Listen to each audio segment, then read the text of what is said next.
রায়হান এখন আর শুধু নদীর ওই আলোটা নিয়েই ভাবতেছিল না, সে ভাবতেছিল মকবুল চাচা ওই জিনিসটা সম্পর্কে এত কিছু জানে কিভাবে। হ্যাঁ, তুই আবার ওইদিকেই চা খাইতে যাস না উত্তর খাইতে যাস? আচ্ছা, কাল নদীর ধারে উনি যেভাবে কথা কইলো নর্মাল লাগে? না একদমই নর্মাল লাগে না। একই চায়ের দোকান, একই কেটলি, একই মানুষ, তবু রায়হানের কাছে আজ সবকিছুই অন্যরকম লাগতেছিল। নদীর ওই আলো নাকি আবারও দেখা গেছে। আরে রিফ্লেকশন টিফ্লেকশন হইব। যেটা বোঝো না সেটা নিয়েই বেশি হাসাহাসি করো তোমরা।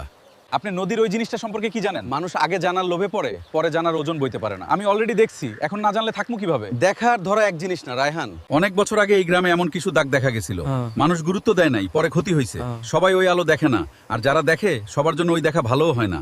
মানে রায়হান স্পেশাল না দুর্ভাগা, এইটা এখনো ক্লিয়ার না। যে জিনিসে ভয় নাই সে জিনিসে সাবধানতাও থাকে না। আমি ভয় পাইছি, কিন্তু পিছে হটতেও পারতেছি না। হ্যাঁ, কথা না কইলে চিন্তা কমে না বাবা, সব কথা কওনো যায় না আম্মা। তবু বুকের ভেতর একা রাখলে কথার ওজন বাড়ে। গ্রামে খবর কখনো এক জায়গায় দাঁড়ায় না, একজনের মুখ থেকে আরেকজনের মুখে গিয়া খবরও বদলায়, ভয়ও বাড়ায়। এইবার রায়হান দৌড়ায় আসে নাই, সে বুঝছে যে জিনিস ভয় ধরায় সেই জিনিস আগে বুঝতে হয়। যদি সত্যি হয় তাহলে আগে বুঝতে হইব। ভালো কিছু হোক মন্দ কিছু হোক, যা ডাকে তার সব ডাকে সাড়া দেওয়া লাগে না। তাহলে আমি কি করুম?